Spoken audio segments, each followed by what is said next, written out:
एक बार की बात है जब गौतम बुद्ध हर बार की तरह सोने के लिए अपने कक्ष की ओर जा रहे थे। वह जैसे ही कक्ष के अंदर आए, उनके पीछे पीछे उनका शिष्य भी आ गया। बुद्ध अपने सेज पर आकर लेट गए। आबलक नाम का शिष्य भी आकर सेज के पास बैठ गया और बुद्ध के पांव दबाने लगा। बुद्ध ने कहा, क्या हुआ आबलक, तुम अभी तक सोए नहीं क्या? शिष्य आबलक ने कहा, नींद नहीं, मुझे नींद नहीं आ रही है। भंते, एक प्रश्न मेरे दिमाग में लगातार घूमे जा रहा है और यही प्रश्न मुझे सोने ही नहीं दे रहा। बुद्ध ने कहा, ऐसा कौन सा प्रश्न है जो तुम्हें सोने से रोक रहा है? शिष्य ने कहा, क्या मैं आपसे एक सवाल पूछ सकता हूँ? बुद्ध ने कहा, हाँ बिल्कुल, मन में किसी भी प्रकार का कोई संशय मत रखो। फिर आबलक ने उत्सुक आवाज़ में पूछा, गुरुजी, क्या कल रात आपको बहुत अच्छी नींद आई? बुद्ध बोले, हाँ आबलक, कल रात को मैंने बहुत मीठी नींद ली थी। लेकिन तुम मुझे यह क्यों पूछ रहे हो?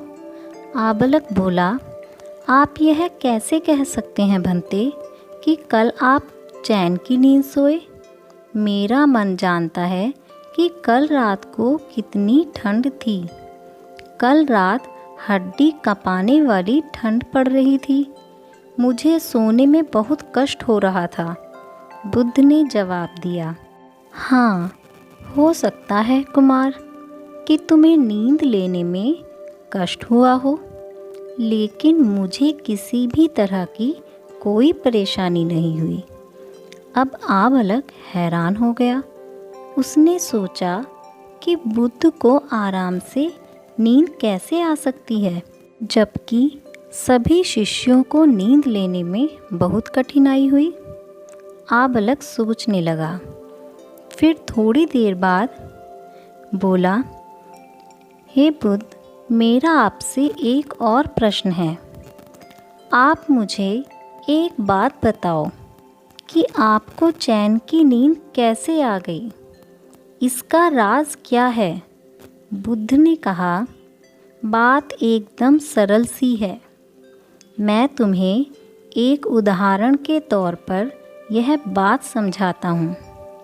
चलो, मुझे एक बात समझाओ कि अगर कोई इंसान किसी महल का राजकुमार हो और उसके महल में हर प्रकार की सुख सुविधाएं हों, जैसे कि उसके पास सोने के लिए स्वर्ण का एक सेज हो, उस सेज पर मुलायम मखमली गद्दा हो, हवा खिलाने के लिए आगे पीछे दास और दासियां हों, तो क्या उस राजकुमार को सुख की नींद आ जाएगी?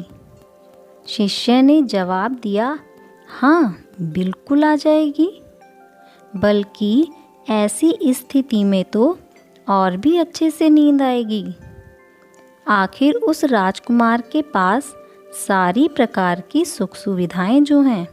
बुद्ध ने कहा, ठीक है, चलो मैंने तुम्हारी बात मान ली, लेकिन मुझे इस बात का जवाब दो कि अगर उस राजकुमार को कोई भी तरह की शारीरिक या मानसिक पीड़ा हो, या फिर उसका तन और मन लोभ और लालच से ग्रस्त हो, तो क्या ऐसी स्थिति में उसे चैन की नींद आ सकती है? आबलक बोला, नहीं, फिर तो कभी नहीं आ सकती, क्योंकि अगर उसे कोई मानसिक या शारीरिक बीमारी होगी तो वह तन और मन दोनों से ही परेशान रहेगा।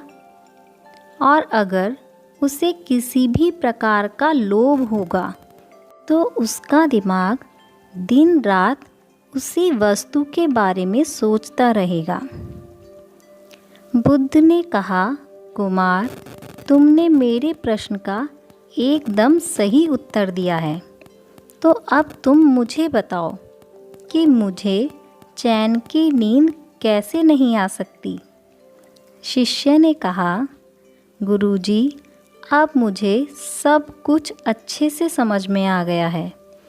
जिस इंसान के दिमाग में मोह माया का कोई पर्दा ही नहीं हो, तो वह इंसान दुनिया में सबसे ज़्यादा सुखी है।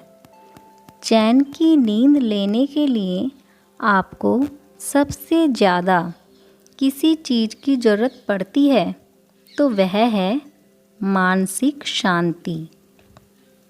जब आपका मन और चित्त दोनों ही शांत हैं तो स्वाभाविक रूप से आपको नींद भी सुखपूर्वक ही आएगी। बुद्ध ने आबालक को प्रश्न का सही उत्तर देने के लिए शाबाशी दी। अब आबालक का दिमाग पूर्ण रूप से शांत हो गया। अगर आपको हमारी यह कहानी पसंद आई हो तो हमें कमेंट बॉक्स में लिखकर ज़रूर बताइए। हमारी वीडियो को लाइक कीजिए, शेयर कीजिए और चैनल को सब्सक्राइब कीजिए।